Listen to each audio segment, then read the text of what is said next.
La ville de Saint-Brieuc est sous le choc 24 heures après les aveux de ce jeune animateur qui a agressé sexuellement une trentaine d'enfants. Une cellule psychologique a été mise en place. Parfum de scandale dans le monde des top modèles. Aujourd'hui se déroule la finale internationale du concours organisé par l'agence Elite. Certaines accusations évoquent des risques de harcèlement sexuel sur de jeunes mineurs. Difficile de faire la part des choses. Enquête dans ce journal. La Chine célèbre l'anniversaire de la mort de Mao, décédé il y a 25 ans, un quart de siècle après. Que reste-t-il de son héritage? Mao reste très populaire, héros symbole de la fierté nationale. La mémoire est sélective.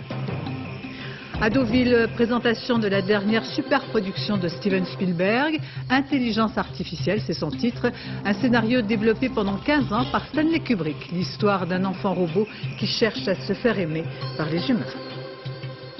Madame, Monsieur, bonsoir. L'actualité de ce samedi, commençons par cette affaire de pédophilie qui a secoué toute la population de Saint-Brieuc et de ses environs. Personne ne pouvait se douter des agissements de l'animateur. Tous restent donc abasourdis, sous le choc. Après son incarcération, ce jeune homme de 23 ans, reconnu pour sa gentillesse et sa compétence, aura donc abusé les responsables du centre de loisirs et les parents pendant de longs mois. Depuis ce matin, une cellule psychologique a été mise en place à destination des familles et des jeunes victimes. Sur place, Patrick Fandio, Jacques Deveau. Le père est venu demander conseil, inquiet pour son fils qui connaissait bien Alexandre Ferrand, l'animateur pédophile. Cet après-midi, la cellule psychologique installée à la mairie a reçu une vingtaine de familles. Les médecins écoutent, conseillent, rassurent. Tout est fait pour soulager les parents qui en ont vraiment besoin. Quand ça arrive aux autres, on se dit c'est dommage, mais quand ça nous arrive réellement à nous, on se sent complètement démunis. On ne sait pas réellement quelles questions poser, savoir ce qui s'est passé, s'il s'est passé quelque chose, parce qu'un enfant ne va pas dévoiler réellement des choses qui peuvent lui paraître tout à fait normales. C'est dans ce centre de loisirs que l'animateur a commis les 31 viols et agressions sexuelles qu'il a avoués. Ses victimes, de jeunes garçons de 6 à 9 ans, abusés entre décembre 2000 et juillet dernier. Après une première plainte, le jeune homme âgé de 23 ans est interrogé par les gendarmes. D'après nos informations, il reconnaît des attouchements, mais il est libéré, faute de preuves, nous dit-on. Quelques jours plus tard, c'est pourtant lui qui se dénonce, en envoyant aux gendarmes une lettre contenant la liste de ses victimes. C'était mi-août, les habitants ne l'ont su qu'aujourd'hui. Sur cette fameuse liste, nous ne pouvions pas communiquer n'ayant pas le contenu de cette liste et ayant, disons, des consignes relativement strictes du procureur et du juge d'instruction pour ne prendre aucun contact, même plus large, avec des familles. Et c'est vrai que nous aurions peut-être souhaité ce contact, je dirais, pour adoucir un petit peu l'annonce de tels événements. Dans son club de foot, l'animateur n'avait jamais éveillé les soupçons. Depuis 2 ans, il encadrait les poussins, le bénévole idéal, à qui le président avait même confié son propre fils. Les enfants ne rechignaient pas à venir à l'entraînement avec lui. Il n'y avait pas aucun symptôme, rien qui pouvait laisser supposer un seul instant qu'il se livrait à ce genre de pratique avec les enfants. Dans la région de Saint-Brieuc, les enquêteurs vont s'intéresser à au moins 5 autres établissements accueillant des enfants et fréquentés par l'animateur ces dernières années, en espérant qu'il n'ait pas fait d'autres victimes. Il n'y a pratiquement aucun doute. Un 4e cas de la maladie de Creutzfeldt-Jakob a été décelé en France. L'homme serait âgé de 35 ans, toujours en vie. Son identité n'a pas été révélée. Je vous rappelle que les 3 premiers cas français n'ont pas survécu. Romuald Benon. Perdu au milieu d'un tableau de statistiques, un chiffre. La France compte désormais un nouveau cas de la forme humaine de la maladie de la vache folle. Une annonce faite très discrètement sur le site internet de l'Institut de veille sanitaire. Il s'agit d'un homme de 35 ans, habitant en province et malade depuis 1 an. Les examens de laboratoire et les examens de radiologie qu'il a pu avoir convergent pour nous faire penser effectivement qu'il s'agit de la même maladie que les 3 premiers patients qui sont décédés depuis 1996 en France. Il s'agit d'un cas probable et non certain de la maladie. Ce diagnostic, fiable à 90%, a été obtenu grâce à des prélèvements sur les amygdales du patient. Car en la matière, la certitude ne peut être obtenue que lors d'une autopsie après un décès. Ce qui est assuré en revanche, c'est que la liste de malades va s'allonger.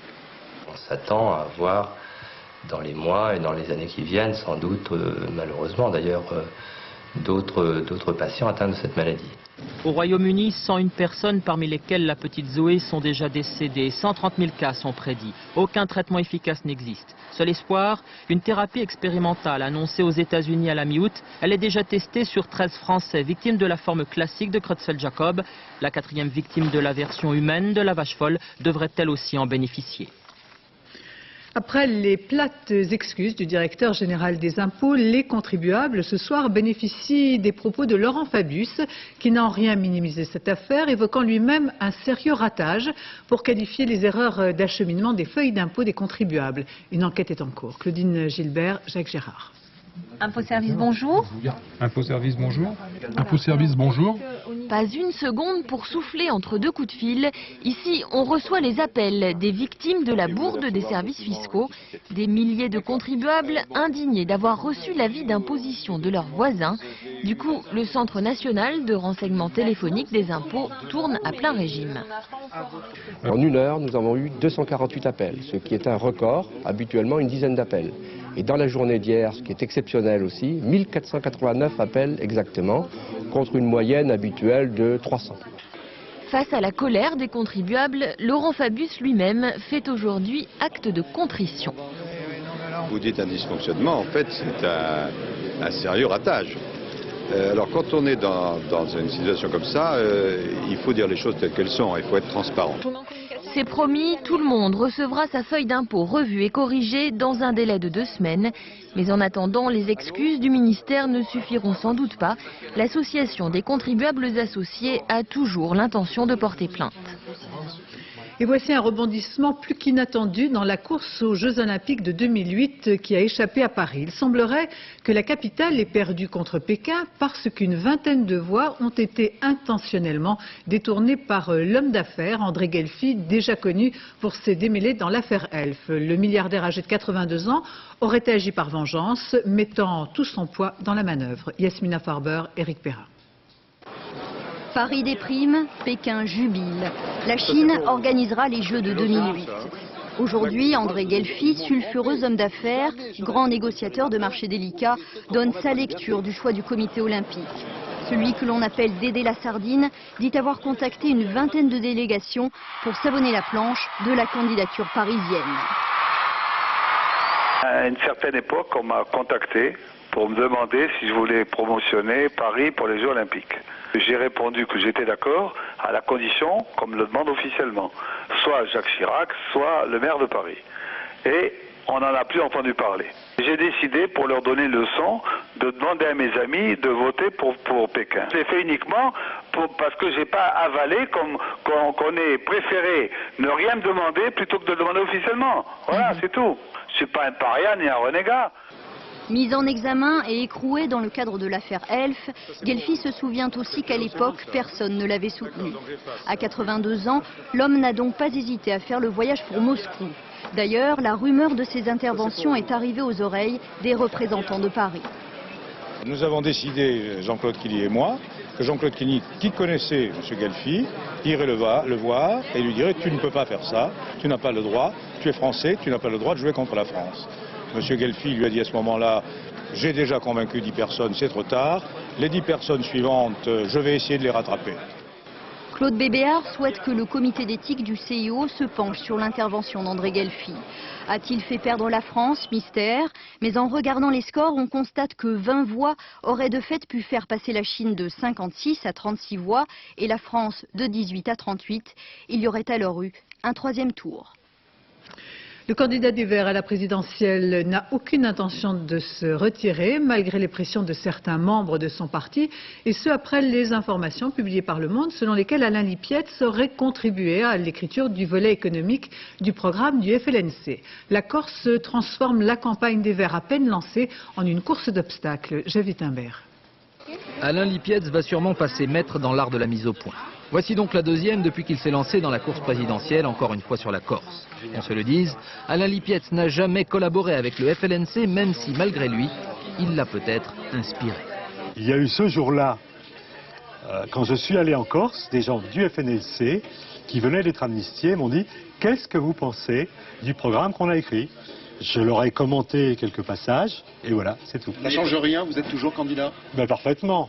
Une partie des Verts considère pourtant que c'est l'affaire de trop et demande à Alain Lipietz d'en tirer les conséquences. Je te demande, Alain, franchement, essaye de comprendre. Il vaudrait mieux que tu te retires maintenant. C'est pour le mouvement. Un drôle de conseil d'amis qui est loin de faire l'unanimité. Et voilà les Verts repartis dans une querelle dont eux seuls semblent avoir le secret. Cet homme ne mérite pas cela, réellement. Il a ses défauts et ses qualités. Il est en train, depuis maintenant les journées d'été des Verts, de montrer ses qualités. Arrêtons. Face à cette nouvelle crise chez leurs alliés verts, les socialistes, eux, jouent les observateurs prudents. Je ne suis pas là pour choisir le candidat, choisir le programme et même être comptable de leur passé. Lundi, un conseil exécutif figure sur l'agenda du mouvement écologiste. Une nouvelle fois, les Verts plancheront sur le cas Lipietz. L'ambiance ne sera pas forcément aussi cordiale que devant les objectifs. La fin des universités d'été avec ce week-end celle de démocratie libérale. Alain Madelin, qui devrait prononcer demain à Tournus en Saône-et-Loire son discours de clôture, présentera les grandes lignes de sa campagne. Ambiance festive avec ce soir concert et spectacle. Alain Madelin qui se veut le deuxième homme de l'opposition et non pas le troisième pour une troisième voie. Une façon de répondre à François Bayrou qui lançait lui-même sa campagne la semaine passée. Une nouvelle agence de la Caisse d'épargne victime d'un braquage ce matin à Romainville. En Seine-Saint-Denis, 4 malfaiteurs portant des cagoules et armés ont neutralisé un vigile à coups de crosse. Ils ont ensuite menacé le personnel et les clients avant de s'enfuir avec leur butin. Une semaine après le drame de Béziers, les enquêteurs considèrent que le forcené était lié au grand banditisme. C'est donc cette piste qui est privilégiée. Je vous rappelle que l'homme a été abattu par le GIPN alors qu'il avait déjà assassiné le directeur de cabinet du maire. L'occasion de nous intéresser à ces unités d'élite qui interviennent dans ces affaires ultra sensibles. L'exemple du RAID qui dispose de négociateurs intermédiaires formés à la criminologie et qui ont la lourde tâche de jouer les médiateurs lors des prises d'otages. Stéphane Bretner, Marie-Pierre Cassignard. C'est-à-dire c'était vraiment le premier qui approche, je tire et puis je me mets une balle dans la tête. Comme après chaque intervention, séance de débriefing. Si le forcené n'a pas tiré, c'est grâce à eux. Eux, ce sont les négociateurs du RAID. Leurs visages, vous ne les verrez pas, leur nom doit rester secret. Cette fois-ci, le forcené va se rendre, une reddition obtenue grâce à leur seule arme, le dialogue. À nous prendre comme interlocuteur, quoi. Quand il a commencé à se calmer et qu'on a senti que les effets de l'alcool se dissipaient, il a été menaçant envers lui-même. C'est-à-dire qu'il a mis son arme sur sa tempe et il l'a gardé comme ça pendant les 2 heures de la négociation. Autre affaire, à la prison de Fresnes. 2 détenus armés tentent de s'évader, c'est un échec. Ils prennent plusieurs gardiens en otage. Les négociateurs, appuyés par les tireurs d'élite, s'installent dans la prison, à 30 mètres des forcenés. Climat tendu, il y a déjà un mort. 21 heures de négociations commencent au téléphone, puis en face à face. On a affaire en face à des individus désespérés. Il faut bien le voir. Donc avant tout, c'est une négociation, c'est beaucoup d'écoute, contrairement à ce que l'on pourrait penser. Et le but, c'est donc de rechercher un apaisement un petit peu de la situation. Ce jour-là encore, leur pouvoir de persuasion amènera les preneurs d'otages à se rendre. Ces policiers n'expliqueront jamais leur stratégie et leur approche psychologique. Un secret bien gardé dans cette cellule créée il y a 3 ans. Tous formés à la criminologie, ils doivent eux aussi se préparer mentalement et physiquement. On ne s'improvise pas négociateur. Il y a un énorme travail à faire sur soi avant de prendre contact avec l'individu, de manière à gérer ses émotions, bien comprendre l'ensemble des paramètres. Il faut prendre le temps en fait. Il y a quelques années, c'étaient les autorités de l'État qui négociaient avec les preneurs d'otages. Aujourd'hui, c'est devenu une affaire de spécialistes. Dans la région du sud-est de la France, alerte maximale contre les incendies en raison de la violente reprise du Mistral. Après les feux de cette semaine à l'est de Marseille, les enquêteurs sont sur le terrain pour trouver tout indice permettant de confondre d'éventuels pyromanes ou incendiaires. Un dispositif exceptionnel a été déployé. Michael Darmon, Benoît Jourdan. Retour à la case départ. Le départ d'un incendie criminel sur les collines du Rove à Marseille. L'enquête commence par la collecte d'éléments de toutes sortes. Qu'est-ce que vous avez fait là? Je regarde si ça sent l'essence ou un hydrocarbure quelconque. A priori, c'est pas le cas, et autant qu'ils sont là. Minutieux travail que celui des experts techniques et scientifiques. Après chaque incendie, les enquêteurs viennent autopsier le terrain pour trouver un début d'explication, une piste. Et ce jour-là, le ou les incendiaires ont bel et bien laissé une trace. Ce bouquet de thym et de laurier est un allume-feu nouveau selon les enquêteurs. Plusieurs petits fagots de ce type ont été préparés et répartis pour activer l'incendie. effectivement, ces bouquets sont confectionnés auparavant, je dirais même jusqu'à dire il y a plusieurs mois, dans cette intention délictueuse en fin de saison estivale. La présence des forces de l'ordre dans la région marseillaise est renforcée et de plus en plus voyante. Il faut impressionner les pyromanes qui, de mémoire de gendarmes, ont parfois des motivations étonnantes. Nous avions eu l'année dernière le cas d'un ancien pompier qui avait échoué donc aux épreuves pour devenir pompier professionnel et qui donc par vengeance, tout simplement, s'était mis à devenir pyromane. 48 heures en zone interdite. Par décision préfectorale, les massifs boisés autour de Marseille sont décrétés no man's land. C'est bien sûr d'avoir un effet dissuasif, un effet réel aussi parce que ça renforce le dispositif. C'est aussi un principe de précaution à travers donc, le maintien de l'interdiction d'entrer dans les massifs jusqu'à lundi soir. Officiel, la chasse aux pyromanes est ouverte. Depuis le début de la saison des feux, une seule personne a été interpellée dans la région du Sud-Est. 6 mois de sursis pour Moulinex. Le groupe a été placé en redressement judiciaire, une période pour trouver d'éventuels repreneurs. L'entreprise, née il y a près d'un demi-siècle, leur a apporté les couleurs françaises de l'électroménager. Une société qui pourtant commencera son déclin dans les années 80. Une lente descente faite d'erreurs de stratégie et de gestion. La saga Moulinex avec Cyril Deveau. Pour éplucher pommes de terre. 1932, le premier moulin à légumes fait un tabac. L'objet révolutionnaire à l'époque se vend à des millions d'exemplaires. L'inventeur de ce symbole social, le français Jean Mantelet, fonde l'entreprise Moulinex et invente l'un des tout premiers slogans. Moulinex libère la femme. Aspirateur, moulin à café, robot-mixeur, dans l'après-guerre, Moulinex devient un champion français, puis mondial, du petit électroménager bon marché. Mais alors que la société se modernise, la marque passe à côté de la révolution de l'électronique et des produits haut de gamme. Première erreur. C'est une marque qui a été très bien gérée par son fondateur Jean Mantelet, mais le fondateur Jean Mantelet est resté probablement trop longtemps à la tête de la société et à un moment donné, l'impulsion, l'innovation n'était plus là. Lancé par les successeurs dans les années 80, l'ambitieux programme micro-ondes fait un four. Pour la première fois, l'entreprise passe dans le rouge avec 700 millions de pertes en 1987. Deuxième erreur, Moulinex ne sent pas venir la concurrence asiatique et ses produits 3 fois moins chers. En 1991, l'endettement atteint 2,3 milliards de francs. Dès lors, rien n'enraye la dégringolade. Même pas le nouveau PDG, Pierre Bleillot, et ses plans sociaux sans précédent dans l'histoire de l'entreprise normande. Les crises russes et asiatiques précipitent Moulinex au fond du gouffre, 5 milliards de dettes début 2000. C'est alors qu'apparaissent 2 riches Italiens, les frères Nocivelli. Ils rachètent Moulinex 1 milliard et l'intègrent dans leur groupe Elfi, un empire de l'électroménager aux marques prestigieuses. Se présentant comme des sauveurs, les nouveaux propriétaires démentent travailler sur l'hypothèse d'un dépôt de bilan. C'est pourtant ce qu'ils ont annoncé hier. Alors pourquoi ont-ils racheté Moulinex, entreprise moribonde, pour mieux l'achever quelques mois plus tard? Question, aujourd'hui sans réponse. Se déroule aujourd'hui à Nice la finale internationale mettant en compétition les futurs jeunes top modèles. Cette manifestation, organisée par l'agence Élite, est entourée cette année d'un parfum de scandale. En effet, certaines accusations tendraient à faire croire qu'il y a chantage ou harcèlement sexuel sur certaines jeunes mineures. Difficile de faire la part des choses. Ce métier, qui est souvent un miroir aux alouettes pour de très jeunes filles, les met en contact avec l'univers de la drogue et du sexe. Enquête Anne Guéry, Nathalie Jourdan, Didier Dahan. Il n'en restera qu'une. Une seule jeune fille sera élue ce soir par Élite pour devenir l'un des mannequins de l'agence la plus prestigieuse du monde. Elles sont 60 à partager ce rêve, des gamines de 14 à 18 ans sélectionnées dans 45 pays pour participer au concours d'Élite. Un concours de renommée internationale mais dont l'image tend à se brouiller. Il y a 2 ans, la BBC évoquait des pratiques de harcèlement sexuel sur les mineurs.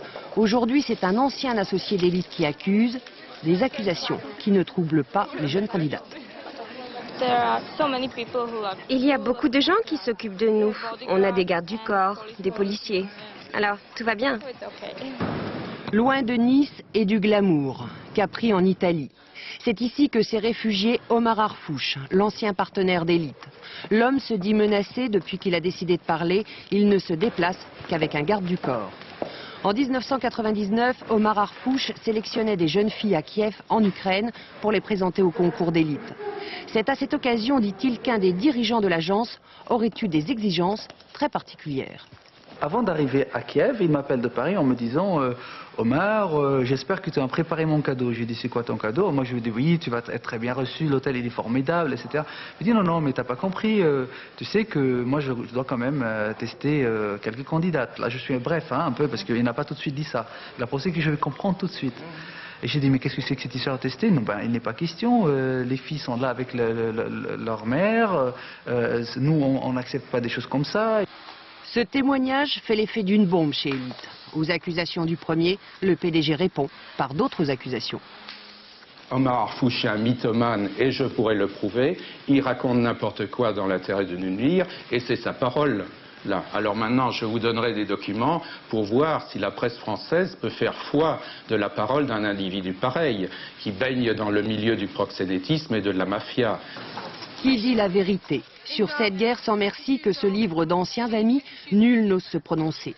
Mais pour la présidente d'un syndicat de mannequins, il est urgent que les parents qui poussent leurs enfants vers le mannequinat soient vigilants. Il ne faut jamais laisser une jeune fille seule, que ce soit sur les concours, que ce soit en studio, que ce soit même dans ses démarches auprès d'une agence. Ce sont elles, les stars d'élite. Claudia Schiffer, Naomi Campbell, elles font rêver les jeunes filles et surtout elles assurent la réputation de l'agence. Une réputation qui désormais menace d'avoir un goût de soufre. Puis polémique entre la France et la Grande-Bretagne après l'afflux de réfugiés qui franchissent la Manche à travers le tunnel. Mardi prochain, le ministre de l'Intérieur britannique rencontrera Daniel Vaillant sur cette question de l'immigration clandestine qui est en pleine recrudescence avec, depuis plusieurs semaines, l'arrivée de clandestins venus essentiellement du Moyen-Orient et qui transitent par le tunnel malgré les efforts de surveillance. Alors quelles sont les raisons qui poussent ces réfugiés à tenter leur chance vers la Grande-Bretagne?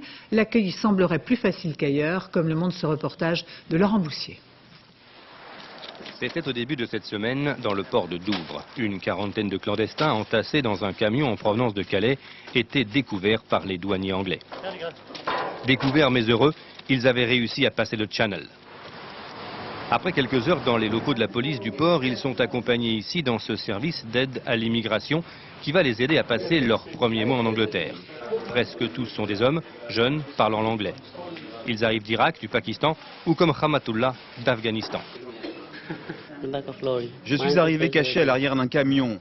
Mon oncle a payé le passeur, je ne sais pas combien il lui a donné et il m'a simplement dit « obéis à cet homme ». 45 jours de voyage, mais une fois rempli le formulaire de demande d'asile, Rahmatullah sait qu'il ne peut pratiquement plus être expulsé. Il sait aussi parce que les mafias qui l'ont pris en charge lui ont dit qu'ici, les immigrants touchent un peu d'argent, sont logés gratuitement pendant au moins 6 mois et que le travail est facile à trouver.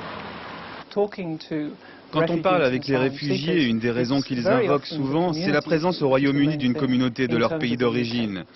Et puis ici, il n'y a pas de contrôle d'identité, donc une fois sur le territoire anglais, vous ne risquez pas de vous faire arrêter. Et puis évidemment, comme toute personne vivant en Grande-Bretagne, ils bénéficient gratuitement des services de santé et d'éducation. Pourtant, beaucoup de ces migrants ne sont pas des réfugiés économiques. Kurdes ou Afghans, bon nombre, sont même hautement qualifiés. J'ai vu ici des ingénieurs, des docteurs, des professeurs d'université, des étudiants, beaucoup de gens très qualifiés. Après la polémique de ces derniers jours, le gouvernement français, mais aussi les médias et l'opposition conservatrice demandent à David Blunkett, le ministre de l'Intérieur, de revoir la politique d'immigration du pays pour qu'elle soit au moins en harmonie avec le reste de l'Europe. En Afrique du Sud, la fin de la conférence de Durban avec l'adoption d'une résolution de compromis sur l'esclavage. L'accord difficilement scellé entre Européens et Africains reconnaît que l'esclavage est un crime contre l'humanité et aurait toujours dû être reconnu comme tel, mais ce texte n'évoque pas la moindre réparation. À Kaboul, les 8 prisonniers étrangers travaillant pour des organisations humanitaires sont jugés depuis le début de la semaine dans la capitale afghane. Leur procès a commencé mardi à huis clos et en leur absence. Aujourd'hui, ils sont arrivés habillés à l'Afghane pour entendre les chefs d'accusation des talibans qui les accusent de propagation de christianisme. Certains d'entre eux ignoraient jusqu'alors les charges retenues contre eux. Les familles des accusés entourées de diplomates de différents pays ont pu assister à l'audience. Il y aura 25 ans demain, jour pour jour, que disparaissait Mao Tse-tung. Que reste-t-il aujourd'hui du grand timonier, celui qui pendant plus de 40 ans présida aux destinées de la Chine? La réponse est presque unanime. Mao est un symbole de fierté nationale. Les Chinois, en un quart de siècle, ont gommé de leur mémoire tout souvenir d'exaction. La Maomania, reportage Philippe Rochaud. 25 ans après sa mort et malgré la victoire de l'économie capitaliste en Chine, Mao reste la référence. Ils étaient des milliers à faire le pèlerinage devant sa dépouille mortelle, place Tiananmen, pour cet anniversaire. Ils ont oublié les maux dont la Chine a souffert en défilant devant son corps embaumé. Ils ne retiennent aujourd'hui que son rôle de père de la République populaire fondée en 1949. Tous les Chinois peuvent lui pardonner ses erreurs, parce que ce fut un grand personnage qui a sorti la Chine de ses grands problèmes de misère. Tout le monde en a fait un dieu, car il a donné ses bienfaits au peuple. Oubliez donc les millions de morts du grand bond en avant qui engendra la famine dans le pays. Oubliez les effets dévastateurs de la révolution culturelle où les gardes rouges illettrés faisaient la loi. Oubliez les 500 000 intellectuels chinois envoyés dans les camps de travail à l'occasion de l'opération des 100 fleurs. Il reste aujourd'hui surtout l'image du grand timonier unificateur qui gouverna la nouvelle Chine pendant 27 années. Dans tout le pays, comme ici à Xiamen, face à l'île rebelle de Taïwan, se dressent encore des statues géantes de Mao. Les abris anti-aériens qu'il a fait construire sont devenus des supermarchés où l'économie capitaliste a remplacé la gestion socialiste. Mais Mao est resté officiellement le modèle à suivre pour toutes les générations et les anciens disent le regretter. Grâce à Mao, mes parents ont pu étudier jusqu'à l'école primaire et sont rentrés dans le monde du travail. Mais après Mao Tse-tung, Deng Xiaoping a lancé les réformes économiques et moi, je me suis retrouvé au chômage. Alors le culte du père est une affaire qui marche. Le grand timonier, un quart de siècle après sa mort, continue, dit-on, à répandre ses bienfaits sur la Chine. Les Chinois savent un peu plus aujourd'hui sur ce que fut réellement le règne de Mao, mais ils ne le rejettent pas. Ils ont encore besoin d'un chef historique auquel se référer et surtout le Parti communiste chinois continue d'utiliser l'image de Mao pour mieux tenir le pays. L'actualité sportive, la rencontre très attendue des sœurs Williams, Serena et Venus qui se sont qualifiées la nuit dernière. Elles s'affronteront dans un duel historique lors de la finale de l'US Open de tennis cette nuit à Flushing Meadow, une première à laquelle n'assistera pas le père qui est aussi leur entraîneur. Il y a plus d'un siècle que se déroulait dans un tournoi du Grand Chelem une finale entre deux sœurs, un événement dont nous rendrons compte bien sûr dans nos prochaines éditions. Football, avec tout à l'heure le match nul 0-0 pour la 6e journée du championnat de France de première division. Marseille a tenu lieu en échec devant plus de 50 000 spectateurs réunis au stade Vélodrome.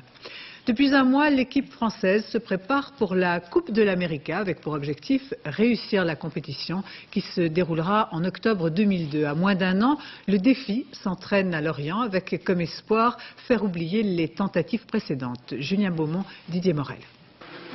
Avec Loïc, c'est pratique de faire de la gymnastique. Pour la séance d'échauffement au large de Lorient, l'équipage français est encore détendu. Sous voile, c'est une autre histoire. La compétition ne commence que dans un an. Il faut descendre le tangon là. Mais pour réussir à la perfection ces manœuvres très pointues, l'entente est primordiale. C'est un équipage qui n'a jamais navigué ensemble, donc c'est normal qu'il y ait des informations qui circulent. S'il y en a un qui ne fait pas son job au moment où il faut le faire dans le bon tempo, non seulement ça ne va pas marcher, mais ça peut devenir dangereux, ça peut aller casse matériel, même blessure, parce qu'il y a des efforts et des contraintes énormes sur le matériel. Rien de tel qu'une confrontation pour mesurer les progrès accomplis. L'équipage a donc cloué le bateau néo-zélandais, vainqueur en 95. Une nouvelle finale de la Coupe de l'Amérique se joue ici, tous les jours. Des efforts pour sortir de la série noire. 30 ans que la France veut la Coupe de l'Amérique. Le Baron Big d'abord. 4 tentatives, 4 échecs. En 95, pour Marc Pajot, ça commence mal. Son bateau tombe de sa grue. En 2000, 6e sens, un budget ridicule et une place en demi-finale. C'est une affaire de gros sous bien sûr, mais aussi technique, de sport, de logistique, de management. Il faut réunir une alchimie assez complète. En attendant de nouveaux sponsors, on prend soin du matériel. Tous les soirs, le bateau est mis à sec. Il paraît que ces petits bijoux ne supportent pas l'eau. L'engouement pour la navigation de plaisance et surtout la voile sur la côte atlantique décourage les amateurs qui n'arrivent plus à trouver de place au port pour amarrer leur bateau. C'est le constat qu'ont fait François Privat et Alain Darigrand à l'occasion du Grand Pavois de La Rochelle. Pagaille au ponton, difficulté pour accoster. Les aléas de la saturation du premier port de plaisance d'Europe, les Minimes à La Rochelle, 3000 places. Actuellement, 300 propriétaires de bateaux vont devoir attendre jusqu'à 18 mois pour louer un emplacement au prix moyen de 12 000 francs par an. On a des années passées rallongé un ponton par-ci, un ponton par-là, et ça c'est terminé. Donc maintenant, si on veut créer des places, il faut penser à des projets en dehors du port de plaisance actuel. Plus au sud, Rochefort et son bassin à flot construit sous Colbert. Capacité d'accueil, 300 bateaux. Aujourd'hui, 90 demandes sont en liste d'attente, malgré un accès difficile par la Charente sur 20 km et une écluse. Ici, on va accroître la capacité de stockage à terre qui est déjà de 50 bateaux. C'est peut-être une solution justement dans l'avenir pour que les bateaux puissent aller à sec puis à l'eau, donc alterner, ce qui permettra justement aux gens de continuer à fréquenter le port de Rochefort. Combien ça coûte? 6 500 francs par an. C'est cher, pas cher? C'est pas cher par rapport notamment à notre grande voisine La Rochelle. Selon les professionnels, le marché de la plaisance est effectivement freiné par la saturation des ports. Sur le Grand Pavois de La Rochelle, Jean-Louis, propriétaire d'un voilier de 8 mètres à Pornichet, hésite à s'acheter un bateau plus grand. À la limite, vous ne regardez pas un bateau en fonction de votre programme, mais en fonction de la place de port dans laquelle vous allez pouvoir le mettre. Pas exactement, mais s'il ne rentre pas dans la place de port actuelle, ce sera encombrant dans le jardin. Sur la côte atlantique, rares sont les ports qui peuvent être agrandis. À La Rochelle, par exemple, on étudie la construction d'un nouveau site dédié à la voile à proximité de la ville. À New York, hier soir, au Madison Square Garden, le retour de Michael Jackson, qui venait pour l'occasion, et après une longue absence sur scène, fêter ses 30 ans de carrière devant un parterre de fans et de stars. Étienne Lénart. L'effervescence avait gagné jusqu'au gratte-ciel de Manhattan et curieusement, lorsque Michael Jackson arriva hier soir pour fêter ses 30 ans de carrière au bras d'Elizabeth Taylor, on se demanda s'il n'était pas malade. Voilà 11 années que le roi de la pop n'avait plus chanté sur scène. It's a reunion and I'm honored that the world appreciates my art. I'm very honored.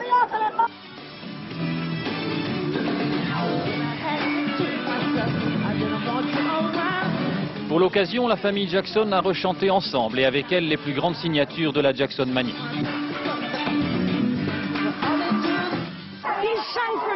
Il a chanté pour moi tellement souvent que je chanterai pour lui quand il le voudra. On se connaît mieux que n'importe quel couple.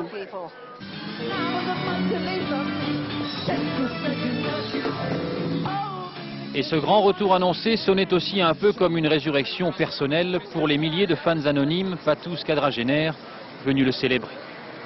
Le personnage, tout, c'est tout l'ensemble. Le chanteur, tout. Sa musique, sa personnalité et surtout il ne faut pas écouter tous ceux qui le critiquent. I love you, Michael. Thank you. Ces déclarations d'amour se transformeront-elles en succès commercial? Réponse fin octobre avec la sortie de son nouvel album symboliquement intitulé L'Invincible.